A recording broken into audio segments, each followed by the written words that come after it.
Assalamualaikum warahmatullahi wabarakatuh. Alhamdulillahilladzi ja'ala al-laila libasa wa ja'ala an-nahara ma'asha. Wassalatu wassalamu 'ala al-Mustafa wa 'ala alihi ahli as-sidqi wal wafa. Asyhadu an la ilaha illallah wahdahu la syarika lah wa asyhadu anna sayyidana wa nabiyyana Muhammad abduhu wa rasuluh. Amma ba'd.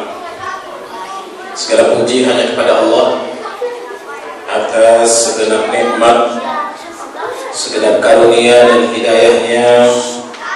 Mudah-mudahan dengan syukur kita membuat kita mampu menikmati apa yang telah pernah dirasakan dan dinikmati oleh orang-orang soleh sebelum kita, insyaallah.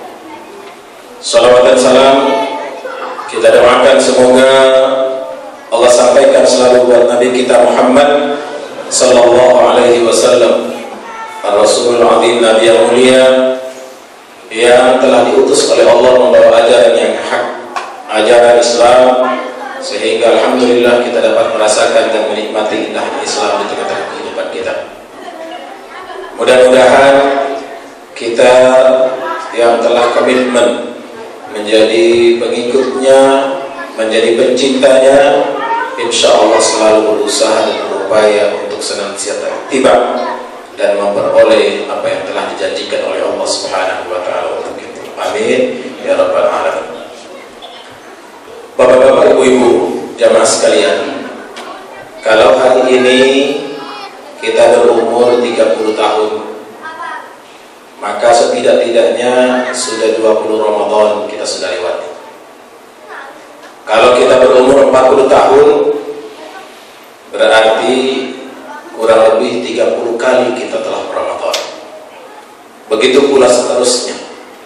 Semakin banyak umur kita, artinya sudah semakin banyak Ramadan yang telah kita lewati.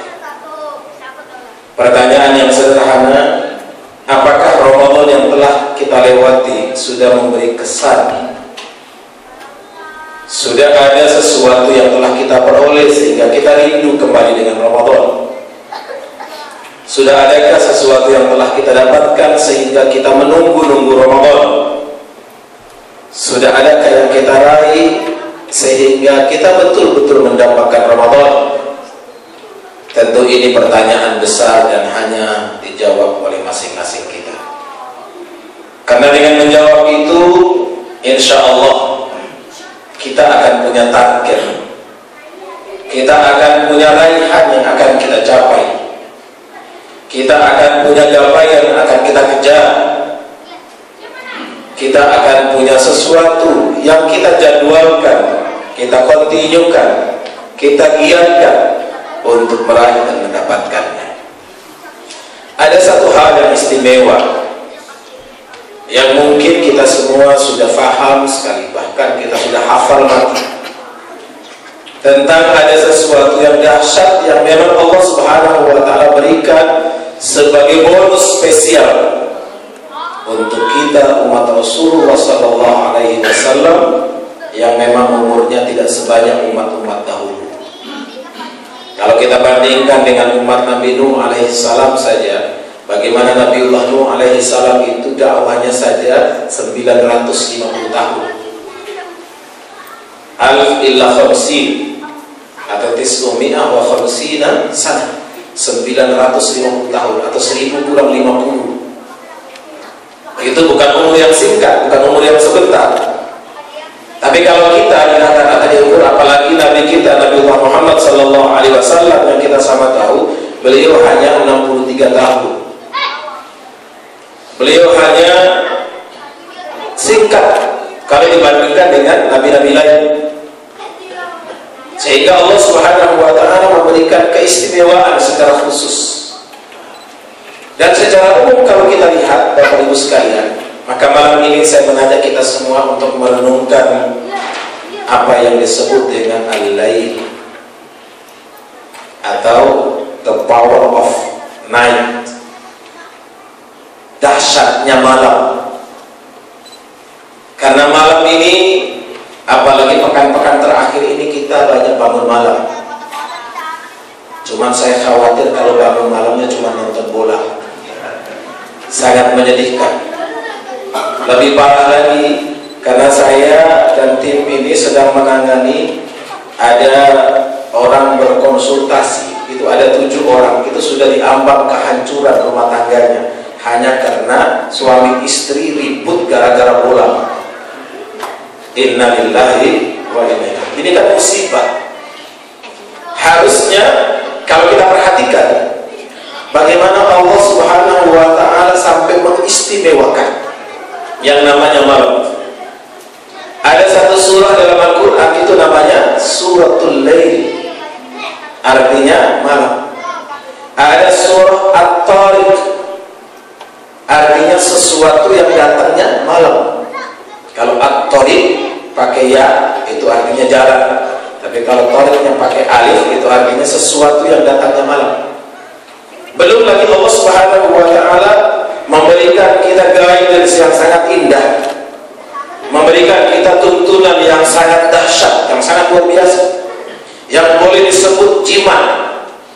Karena kita tahu Bapak Ibu, Pak Joko Bodo sekarang itu sudah pintar ternyata. Beliau setelah pulang umroh mengatakan selama ini memang saya bodoh beneran, sehingga tidak hanya sesat tapi menyesatkan banyak orang. Saya kemarin bersilaturahim dengan beliau untuk membuktikan benar nggak beliau itu sudah pintar, dan ternyata memang sudah pintar, Pak. Tapi saya lihat di daftar hadir para pasiennya sangat menyedihkan, itu ternyata bukan orang kampung, bukan orang tidak sekolah. Banyak orang yang tidak malu-malu menulis di daftar hadirnya, di buku tamunya Pak Joko yang sekarang sudah pintar itu dengan gelar akademiknya Profesor Doktor Haji itu. Kalau Pak Haji Muhyiddin datang pasti ditulis Haji 2 kali gitu. Begitu luar biasa. Dan saya terheran-heran. Saya tanya, Ki, saya bilang Pak Haji, sudah Ki, Pak Haji lagi gitu. Pak Haji, ini beneran ini tamu? Oh, iya. Saya bagaimana tidak merasa hebat? Karena yang datang itu orang-orang hebat gitu. Orang-orang luar biasa. Orang-orang yang memang ternyata saya menganggap sudah hebat, cuma tidak punya jimat gitu. Terpaksa saya bodoh-bodohin dengan jimat yang saya sendiri nggak ngerti. Subhanallah. Ini kan luar biasa. Padahal kalau kita perhatikan, Allah Subhanahu wa ta'ala membimbing kita dengan sangat indah sekali, sangat dahsyat, sangat luar biasa. Ya ayyuhal muzammil qumil laila illa qalila nisfahu aw inqus minhu qalila aw zid alayhi wa rattil qur'ana tartila inna nashi'atal layli ashaddu wat'an wa aqwamu qila inna sanulqi alayka qawlan thaqila wa inna laka fin nahari sabhan tawila wa isma rabbika wa tabattal ilayhi tabtila ila akhir ayat. Itu luar biasa. Ini dahsyat sekali Bapak Ibu sekalian. Ini kan sudah sering kita baca, bukan baru turun, tapi serasa baru turun dengan kondisi hari ini kita, dengan keadaan bangsa dan negara kita, dengan model dan tipe pemimpin-pemimpin kita. Kita layak mengatakan memang ayat ini baru turun sepertinya. Karena selama ini seperti kita tidak mempraktekkan, kita tidak menjadikan itu acuan, apalagi maaf mungkin kita tidak menjadikan jimat. Karena saya tidak punya istilah yang pas ya, disebut aja jimat lah, jimat yang positif. Allah Subhanahu wa ta'ala memberi gambaran detail, dan itu di awal surah. Quran belum sebanyak Quran kita sekarang, ayatnya belum sebanyak ayat yang hari ini kita baca, juznya belum sebanyak juz yang hari kita baca, surahnya belum sebanyak surah yang hari ini kita baca. Tetapi begitu dahsyat dan begitu luar biasa. Kenapa? Karena Allah Subhanahu wa ta'ala berbicara tentang dahsyatnya itu.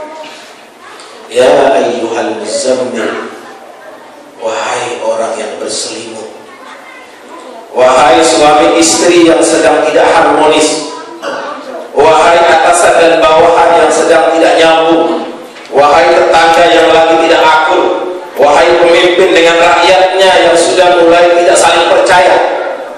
Qumil laila illa qalila, bangunlah di tengah malam walaupun hanya cuma sebentar. Ini kan bahasa indah luar biasa. Allah saking pengennya, maaf saya menggunakan istilah ini, Allah saking inginnya supaya kita mendapatkan sesuatu dari dahsyatnya. Allah katakan walau qalila illa qalila, walaupun cuma sesaat, walaupun cuma sedikit, walaupun cuma sebentar. Subhanallah.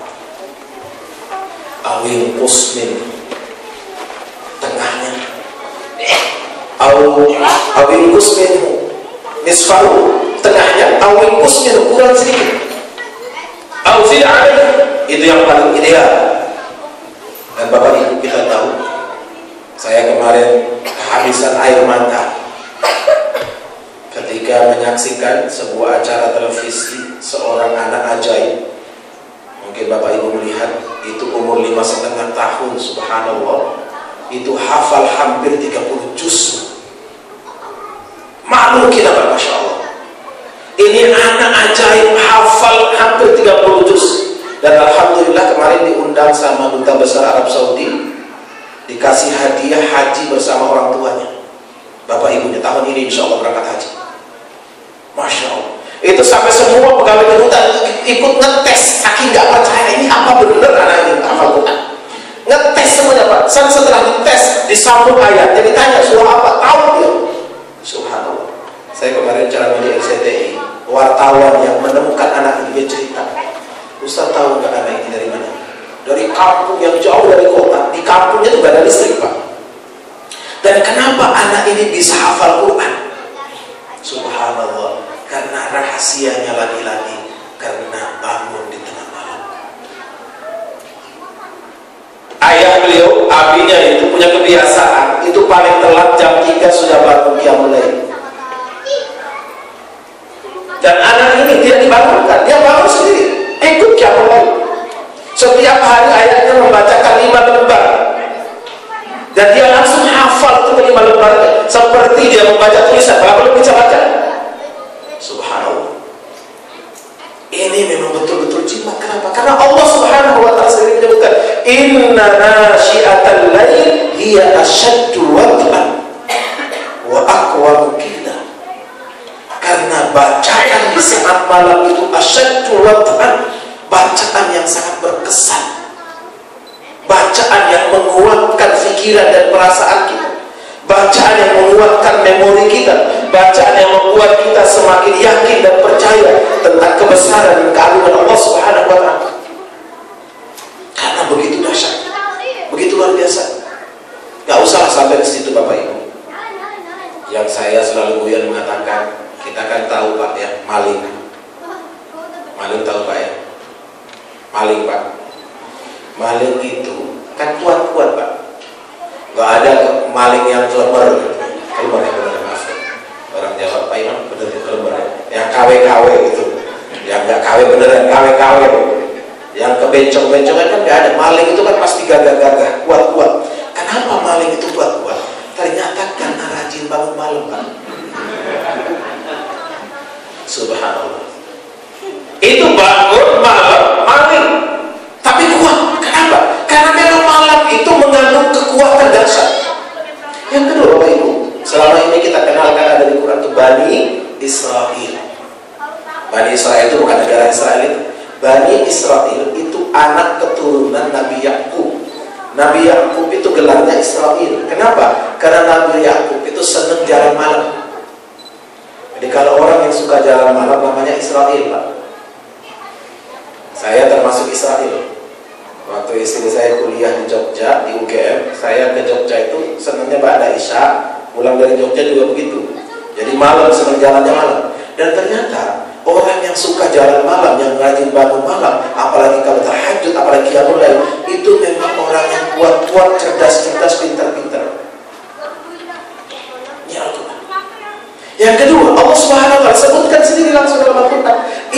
sanulqi 'alaika qawlan thaqila, bahwa kami akan menganugerahkan padamu dengan qawlan thaqila, dengan ucapan yang berbobot, dengan perkataan yang bermakna, perkataan yang berat.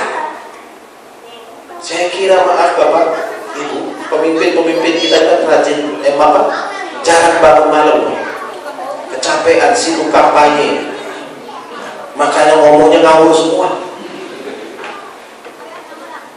Ngomongnya bikin yang di bawah jadi panas, yang saling curiga kiri kanan, suami istri pun saling curiga gara-gara beda pilihan presidennya.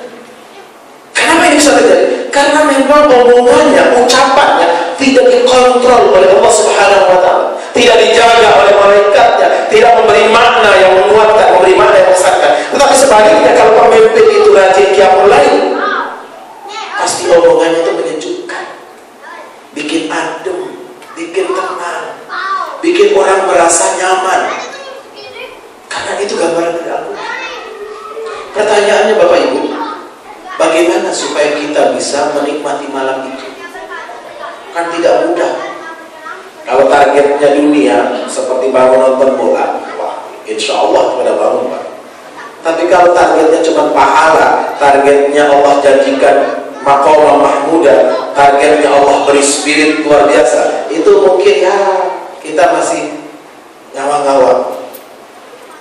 Jika saya melihat, saya baca dari kitab itu paling tidak ada 3 hal Bapak Ibu sekalian, supaya kita bisa semangat bangun, semangat menikmati malam, dan semangat menjadikan malam itu adalah ziyadatul quwwah, menambah kekuatan kita, menambah energi kita, menambah power kita.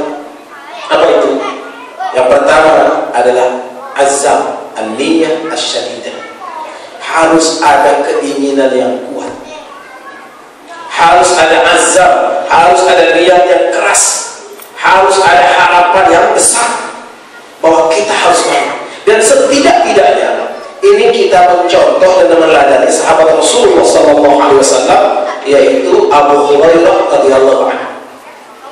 Kita tahu Bapak Ibu, Abu Hurairah itu masuk Islamnya kan menjelang detik-detik terakhir, ya, di 3-4 tahun terakhir menjelang Rasulullah wafat. Tapi kenapa beliau meriwayatkan hadis? Karena beliau itu min ahli sufah, dari orang yang tinggal di lingkungan rumah Nabi. Abu Hurairah ini kan termasuk orang yang agak susah bangun, agak susah bangun malam, sehingga beliau punya azam, punya keinginan yang kuat sekali supaya bisa bangun malam. Gimana cara? Beliau tidur di depan kamarnya Rasulullah. Dulu kan kamar belum pakai pintu, pakai tirai saja. Jadi kamar Rasulullah itu beliau tidur di depan, dengan harapan kalau beliau Rasulullah bangun, mau ke air, mau ke toilet, mau ke kamar mandi, diinjaknya, sehingga dia juga bangun ikut sholat. Saking pengennya, karena Rasulullah lihat azamnya luar biasa. Akhirnya Rasulullah SAW berwasiat yang kita semua hari ini juga ikut diwasiati oleh Hurairah. Apa kata Hurairah? Awsani khalili Rasulullah sallallahu alaihi wasallam an ukhira qabla an ana. Supaya saya punya semangat untuk bangun, kekasihku Rasulullah, orang yang saya sangat cintai, Rasulullah SAW telah mewasiatkan, telah menasihati aku agar saya itu witir sebelum tidur. Ya kayak malam ini Pak, kan kita sudah witir. Kalau nanti bangun tinggal qiyamul lail, bangun sahur itu qiyamul lail Pak. Kemarin di KPI diceritakan, harusnya para ustadz ini kan memberikan pencerahan. Ternyata ustadznya bukan memberikan pencerahan, ustadznya ikut jadi kebencong-bencongan. Karena pengisi acaranya sudah mulai agak bencong. Akhirnya acaranya pun menjadi hanya sekedar gelak tawa saja. Jadi saking pengennya, saking inginnya kita, asal kita ada keinginan kuat, ada azab yang kuat. Rasulullah SAW mengatakan, kalau misalnya kita capek di siang hari, karena Al-Quran sudah menggambarkan, inna laka fin nahari sabhan tawila. Allah itu maha tahu bahwa kita itu malam itu suka siang itu banyak acara, banyak kegiatan, banyak aktivitas, sehingga capek, letih, lelah. Apa kata Nabi? An-uthira qabla an supaya kita itu witir dulu sebelum tidur. Ini kan motivasi, ini dorongan buat kita. Supaya kalau nanti bangun tinggal qiyamul lail, witir lain. Kenapa? La witran fil lail. Tidak ada 2 witir dalam satu malam. Hanya 1 kali witir. Kita diberikan oleh Allah Subhanahu wa taala tuntunan yang sangat indah lewat lisan Rasulullah, lewat kebiasaan Abu Hurairah radhiyallahu anhu. Bayangkan Abu Hurairah itu kan dekat dengan Nabi. Kita belum pernah ketemu dengan Nabi, tapi spiritnya itu memberi menjadi spirit bagian besar kita. Maka ini yang perlu kita kuatkan, azam, keinginan kuat kita. Yang kedua adalah ihtimam bin nahar. Kita punya perhatian, punya kepedulian ekstra tentang aktivitas harian kita.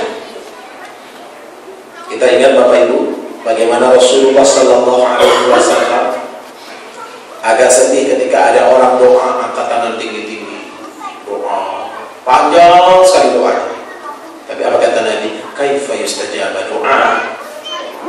Fatu'amuhu haram, wa mashrabuhu haram, wa malbasuhu haram. Bagaimana Allah bisa mendengar dan mengijabah doanya? Karena yang dia makan haram, yang dia minum haram, yang dia pakai haram. Apa? Bahwa ini mengatur aktivitas harian kita. Maka saya kalau kadang-kadang diundang pesta, diundang nikah itu, istri anak saya pesan, kalau nanti nggak ada tempat duduk, nggak usah makan, pulangnya makan di restoran aja. Karena kadang-kadang kita tidak merasa bersalah, Pak, makan berdiri itu tidak merasa bersalah. Padahal ini namanya khaliful, bukan hanya khaliful sunnah, tapi khaliful adah. Kalau khaliful sunnah itu artinya kita nggak dapat pahala, tapi khaliful adah itu khilaf kebiasaan, khilaf adat itu maaf, artinya kurang ajar, Pak. Kalau kita khaliful sunnah, kita tidak mengikuti sunnah, tidak melawannya, tidak mengikuti sunnah, tidak dapat pahala, kan? Tapi ketika kita melawan sunnah, itu dosa. Kita melawan kebiasaan saja, itu khaliful adat, kita disebut kurang ajar. Apalagi melawan Rasulullah, apalagi melawan Allah. Kita kan menganggap sepele, Pak, menganggap sederhana.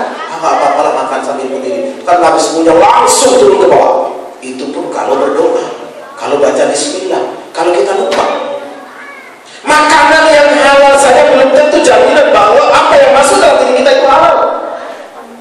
Minuman yang halal, yang kita pakai halal karena keringat kita, karena gaji kita, karena usaha kita, belum jaminan kalau kita belum minta izin kepada Malikul Alam, pada pemilik alam ini, Rabbul Alamin, Allah Subhanahu wa taala. Kelihatannya sepele, kelihatannya sederhana, tapi dari sinilah kita merasakan kenapa kita berat bangun malam. Apa yang salah? Oh, benar. Kalau itu ukurannya mungkin iya. Kadang-kadang kan sudah lapar, ya boro-boro baca doa, Pak. Cuci tangan pun kadang-kadang gak lagi, main sikat aja, Pak. Ini kan ihtimam dengan memperhatikan sedang kita. Yang ketiga, yang terakhir adalah bagaimana kita menjadikan sunnah Nabi, kebiasaan-kebiasaan baik Nabi terkait dengan tidur dan bangun tidur. Saya sering, Pak, kritik teman-teman yang arsitek ya, teman-teman developer, teman-teman yang jualan rumah atau bikin rumah itu. Saya sering kritik, bangun rumah itu khususnya kamarnya harus didesain supaya orang itu mudah bangun malam. Saya tanya, emang gimana caranya, Ustaz? Ya ikut hadis. Bagaimana hadisnya? Rasulullah SAW mengatakan bahwa kalau tidur itu adalah isti'dadil maut. Tidur itu kan persiapan mati. Orang mati tidurnya gimana, Pak? Kepalanya di utara, kakinya di selatan. Kita kalau tidur kepalanya di utara, kakinya di selatan, takutan. Wah, ntar mati lagi. Emang tidur itu mati. Doanya saja bismika Allahumma amutu wa bismika ahya. Ya Allah, dengan namamu saya siap mati. Kan tidur sama mati itu kan beti, Pak. Ya kan? Beti, Pak, beda tipis.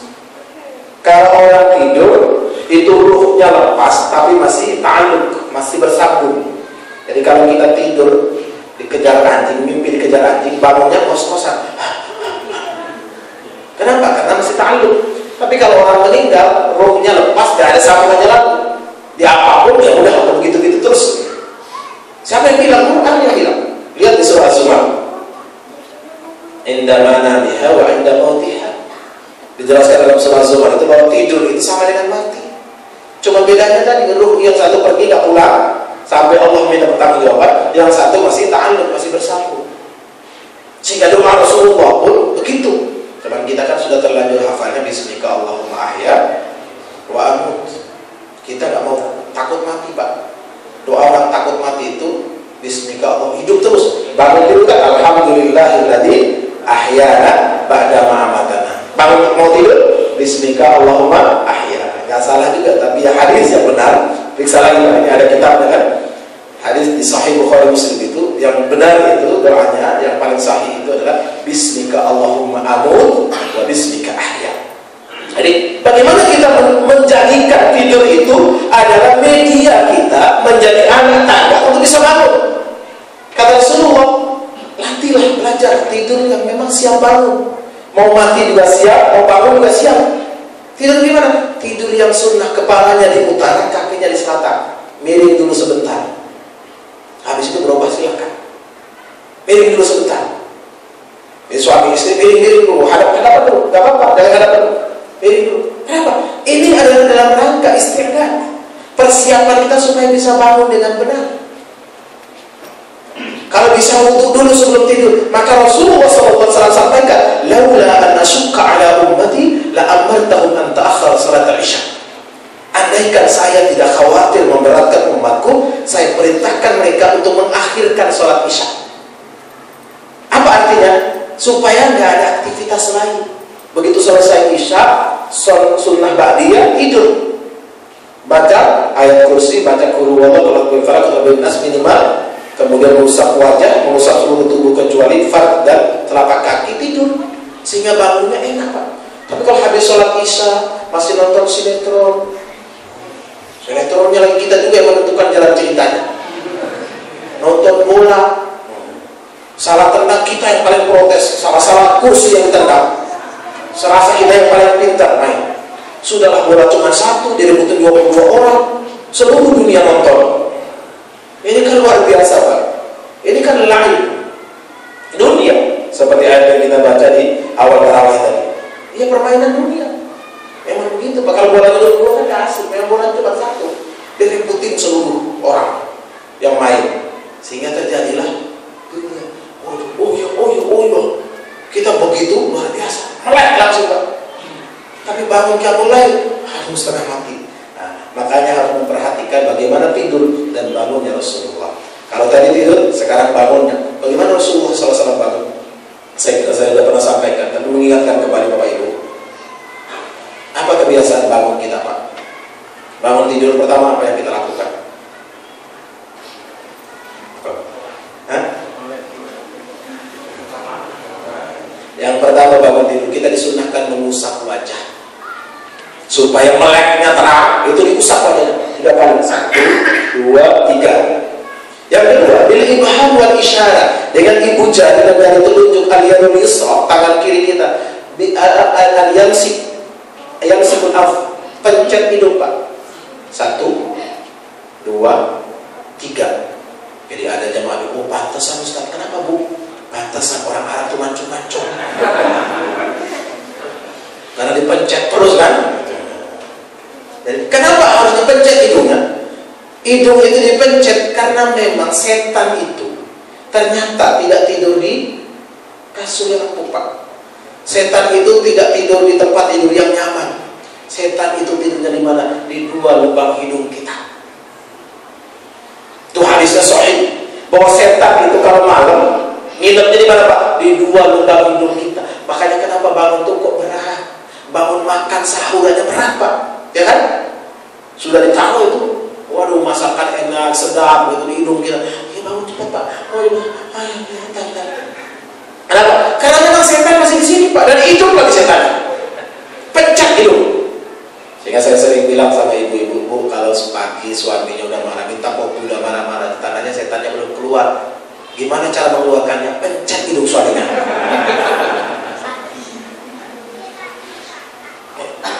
Jadi itu sunnah Nabi. Baru kita disunahkan setelah itu cuci tangan dulu sebelum wudu kan. Itu pun Nabi ajarkan. Cuci tangan dulu, kenapa? Fa innakum la yadri aina aydikum. Karena tidak ada seorang pun tahu semalam itu tangannya ada di mana. Makanya jangan langsung main celup-celupin air, main pegang kayu sembarangan. Cuci tangan dulu. Subhanallah. Tidur pun demikian. Kalau pakai selimut, kata Rasulullah, kepas dulu selimutnya. Kenapa? Karena tidak ada seorang pun tahu ada binatang yang sembunyi. Subhanallah. Ini kan luar biasa. Coba baca di kitab kecil judulnya Sunnah 1000 Sunnah Nabi yang belum kita lakoni. Sudah mulai jarang dijual. Saya terakhir temukan itu di Senen itu. Buku kecil. Judulnya 1000 Sunnah Nabi yang jarang kita lakoni. Itu contoh. Sederhana. Tapi ini pengaruhnya luar biasa. Baru kita berwudu. Begitupun pada waktu wudu kita disunahkan untuk ihtimam, perhatian khusus terkait dengan apa? Al-istinsyaq wal istinsar.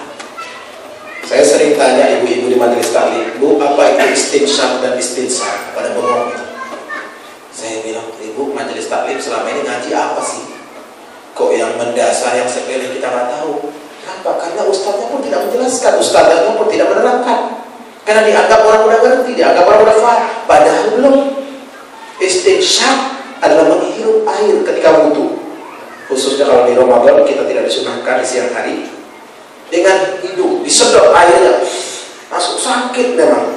Kalau pertama, kedua, ketiga masih sakit, Pak. Kalau kita sudah biasa enggak. Maka kenapa para ulama kita, para guru-guru kita, orang-orang tua kita jangan pilih, Pak? Karena memang istinsyaqnya sempurna. Disedot untuk air. Jadi setan yang tadi sudah mati kepencet itu, kegencet tadi oleh tangan kita tadi, dengan nama Allah tadi dipencet itu akan keluar, Pak. Setelah setan itu masih mati, masih bekerja, Pak. Makanya dikeluarin dengan air wudu. Karena air wudu itu adalah air yang bisa mengalahkan setan. Setan itu minan dari api. Makanya Rasulullah perhatikan, Rasulullah berpesan pada kita, kalau orang marah berdiri disuruh duduk, yang dari dulu disuruh balik masuk badan itu disuruh wudu. Kenapa? Karena memang setan itu takut dengan air wudu. Kalau kita sempurnakan wudu kita, maka insya Allah sholatnya jadi sempurna. Tapi kalau wudunya nggak beres-beres, istinsyaqnya asal kena hidung. Kadang-kadang maaf, Pak, kita mau wudu aja keran kan. Jadi kadang banyak sekali saya perhatikan tuh, kalau Jumat atau sholat-sholat lima waktu di masjid-masjid itu, saya lihat, ya Allah, Pak, kadang-kadang ditegur marah. Pak, maaf, Pak, tumitnya biar aja, usul amat sih. Itu pun saya tidak takut, Pak, nggak apa-apa, dimarahin apa-apa, yang penting kita ingatkan. Kata, biarin aja lah kita, nggak usah depan, nggak usah, Pak, nggak bisa, Pak, karena kita lihat dengan mata kepala kita, itu saudara kita. Itu kalau wudunya benar, Pak. Kalau wudunya salah gimana? Dari muka langsung kaki, kan tambah ribet, Pak. Udah salah bangga lagi gitu kan. Wala haula wala quwata illa billah. Ini yang sangat menyedihkan. Jadi dengan demikian, kalau kita perhatikan tadi tiga hal ya, azam, keinginan kuat kita untuk bangun, sekurang-kurangnya kita witir dulu sebelum tidur. Kalau yakin berat bangunnya, witir dulu sebelum tidur. Itu pun Nabi masih pesan lagi. Siapa yang bangun sudah menjelang subuh, utiru walau rakaat, witirlah walaupun cuma 1 rakaat. Begitu spirit yang luar biasa. Kenapa? Memang dahsyat malam. Kekuatan malam yang ingin kita raih. Kita menyedot haul dan kuah dari Allah, daya dan kekuatan dari Allah. Inilah yang kita butuhkan. Karena kita banyak masalah, kita banyak persoalan, kita banyak kendala. Maka kita tidak mungkin dengan kecerdasan kita sendiri, dengan kepintaran dan kehebatan kita sendiri. Allah kasih sedikit aja stroke, udah masalah, Pak. Allah kasih kita lupa sedikit, udah gak bisa ngapa-ngapain. Jangankan itu. Ini bulu mata kita yang beratnya seberapa, Allah kasih ngantuk, Pak. Coba ngantuk, Pak. Seperti pun ya, kalau udah ngantuk, lemes, Pak. Gak ada yang jelas. Apalagi kalau Allah sudah mencabut kekuatan itu dari kita. Oleh karena itu, Bapak Ibu sekalian, khususnya karena kita masih di awal malam dari Ramadan, masih ada waktu-waktu tersisa. Karena itu saya sampaikan, Bapak Ibu yang mau mudik, supaya perhatikan jadwalnya dengan sebaik-baiknya. Mudiklah di waktu yang tepat. Jangan sampai orang lagi kejar Lailatul Qadar, kita kejar jalanan yang padat, caci maki, saling berlomba menjelek beradu cepat, antri di terminal, antri di stasiun kereta, antri di pesawat. Jadwalkanlah supaya bisa menikmati Ramadan dengan indah. Kalau mau lebaran di kampung, pulanglah sebelum malam tanggal 25 supaya bisa menikmati malam-malam ganjil itu di kampung kita. Kita bisa beribadah dengan tenang. Tapi kalau enggak, ya jadwalkanlah waktu supaya jangan sampai malam yang bahagia, malam yang luar biasa, malam yang Allah Subhanahu wa taala berikan kita bonus. Karena memang umur kita pendek, supaya umur ibadah kita lebih panjang daripada umur kita. Bagaimana kita merancangnya tergantung kepada kita. Mudah-mudahan dengan demikian insya Allah kita dapat merasakan nikmatnya, membuat kita kemudian ketagihan. Ramadan menjadi power baru kita, new power kita, untuk kita menjadi bekal di 11 bulan berikutnya insya Allah. Barangkali inilah yang dapat sampaikan, mudah-mudahan ada guna manfaatnya. Semua yang benar datang dari Allah dan Rasulnya, jangan ragu-ragu, salah keliru dari saya, maka kita berlindung kepada Allah dari godaan syaitan yang terkutuk. Hadanallahu ajma'in. Wassalamualaikum warahmatullahi wabarakatuh.